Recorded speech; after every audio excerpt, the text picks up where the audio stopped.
League വിദ്യാഭ്യാസം കിട്ടിയാൽ നമ്മുടെ കുട്ടികളുടെ കാര്യം കഷ്ടമാവുന്നൊരു പ്രേക്ഷകൻ പറയുന്നു. അങ്ങനെയുള്ള അഭിപ്രായങ്ങളൊക്കെ വരുന്നത് നമുക്ക് ലീഗിനെ കുറിച്ച് വ്യക്തമായി ധാരണയില്ലാത്തതുകൊണ്ട്. പ്രിയപ്പെട്ട പ്രേക്ഷകർക്കറിയൂ, കാലിക്കറ്റ് സർവകലാശാല എന്നൊരു സർവകലാശാല ഈ കേരളത്തിൽ ഉണ്ടായത് CH മുഹമ്മദ് കോയയുടെ ഒരൊറ്റ പ്രയത്നത്തിന് കീഴിൽ. അന്ന് CH മുഹമ്മദ് കോയ പറഞ്ഞൊരു വാചകമുണ്ട്. എന്താ അറിയോ?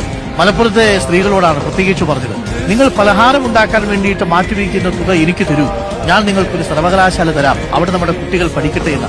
പെൺകുട്ടികൾക്കും ആൺകുട്ടികൾക്കും ഒക്കെ ഇപ്പൊ അന്തസ്സോട് ആത്മാഭിമാനത്തോട് തലയുയർത്തി നിർത്താൻ അവരെ പഠിപ്പിച്ച ഒരു വിധത്തിൽ പ്രാപ്തനാക്കിയ ഒരു നേതാവിന്റെ പേര് CH മുഹമ്മദ് കോയയാണ്. ആ CH മുഹമ്മദ് കോയയുടെ പാർട്ടിക്കാണോ കേരളത്തിൽ വിദ്യാഭ്യാസം എന്ന് പറയുന്ന വകുപ്പ് ഭരിക്കാൻ കഴിവില്ല എന്നൊക്കെ പറഞ്ഞ് ഇത്തരത്തിലുള്ള പ്രചരണങ്ങൾ നടത്തുന്നത്? ഞാൻ അതിനോട് 1% പോലും അംഗീകരിക്കില്ല. പ്രവർത്തകനുണ്ടെങ്കിൽ നീ കേൾക്കാൻ വേണ്ടിയാണ്. തിരുവനന്തപുരം ജില്ലയിൽ എത്ര സർവകലാശാലയുണ്ട്? കേരളത്തിന്റെ തലസ്ഥാനമായ തിരുവനന്തപുരം ജില്ലയിൽ ആകെയുള്ളത് ട്രാവൻകൂർ യൂണിവേഴ്സിറ്റി എന്ന പുരാതന യൂണിവേഴ്സിറ്റിയെ പിന്നീട് കേരള യൂണിവേഴ്സിറ്റിയാക്കി ഒരേ ഒരു സർവകലാശാല, രണ്ടാമതൊരു സർവകലാശാല തിരുവനന്തപുരം ജില്ലയിലില്ല. തൊട്ടടുത്ത് വരുന്ന ജില്ല കൊല്ലം, എത്ര യൂണിവേഴ്സിറ്റി ഉണ്ട്? 0. പത്തനംതിട്ട 0, ഇടുക്കി 0, ആലപ്പുഴ 0, ഒരൊറ്റ സർവകലാശാല ഇല്ല തെക്കൻ കേരളത്തിലെ മറ്റ് ജില്ലകളിൽ. പിന്നെയുള്ള ജില്ല കോട്ടയം, ഒരു സർവകലാശാല, MG സർവകലാശാല. പിന്നീട് വരുന്ന ജില്ലയാണ് എറണാകുളം ജില്ല. എറണാകുളം ജില്ലയിൽ മഹാനായ നമ്മുടെ നേതാവ് മർഹൂം CH കൊടുത്ത കൊച്ചിൻ യൂണിവേഴ്സിറ്റി, ബഷീർ സാഹിബ് മന്ത്രിയായിരിക്കുമ്പോൾ കൊണ്ടുവന്ന കാലടി സംസ്കൃത സർവകലാശാല, മറൈൻ യൂണിവേഴ്സിറ്റിയെ വേണമെങ്കിൽ സർവകലാശാല എന്ന് പറയാം.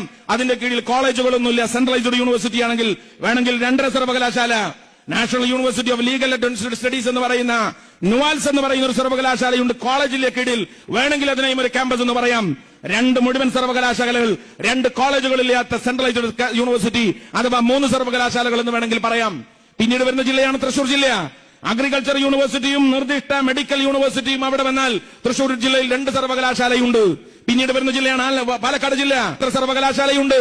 ഒരൊറ്റ സർവകലാശാലയുമില്ല, 0യാണ്. തൊട്ടടുത്ത് വരുന്ന ജില്ലയാണ് കോഴിക്കോട് ജില്ല. എത്ര സർവകലാശാലയുണ്ട്?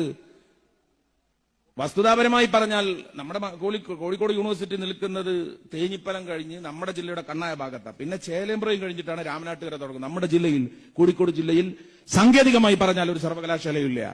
പിന്നീട് വരുന്ന ജില്ലയാണ് വയനാട് ജില്ല. നമ്മുടെ UDF ഗവൺമെന്റിൽ ശ്രീ ഉമ്മൻചാണ്ടി കൊണ്ടുവന്ന വെറ്ററിനറി സർവകലാശാലയുണ്ട്, കീഴിൽ കോളേജില്ല. വേണമെങ്കിൽ വയനാടിൽ ഒരു സർവകലാശാലയുണ്ടെന്ന് പറയാം, കീഴിൽ കോളേജില്ല. തൊട്ടടുത്ത് വരുന്ന ജില്ലയാണ് കണ്ണൂർ. കേൾക്കേണ്ട പഠനമാണ്. എന്റെ ശബ്ദം കേൾക്കുന്ന ഏതെങ്കിലും CPM-കാരുണ്ടെങ്കിൽ നിങ്ങൾ ഈ വിഷയത്തിൽ നിന്ന് പഠിക്കണം. ഏതാണ് ഈ കണ്ണൂർ ജില്ല? ആ കണ്ണൂർ ജില്ലയിൽ ആകെയുള്ളതൊരു സർവകലാശാല, അതും കൊണ്ടുപോയി കൊടുത്തത് പാണക്കാട് തങ്ങൾ പ്രഖ്യാപിച്ച മുസ്ലിം ലീഗിന്റെ വിദ്യാഭ്യാസ മന്ത്രി, കേരളത്തിന്റെ വിദ്യാഭ്യാസ മന്ത്രിയായപ്പോ ഇവന്റെ തറവാട്ട് നോക്കിയത് നമ്മളാണ്. CPM-മാരെ കേൾക്കണേ. കേരളത്തിൽ യൂണിവേഴ്സിറ്റികൾ തിരുവനന്തപുരം 1, കൊല്ലം 0, പത്തനംതിട്ട 0, ഇടുക്കി 0, പിന്നെ തൃശൂർ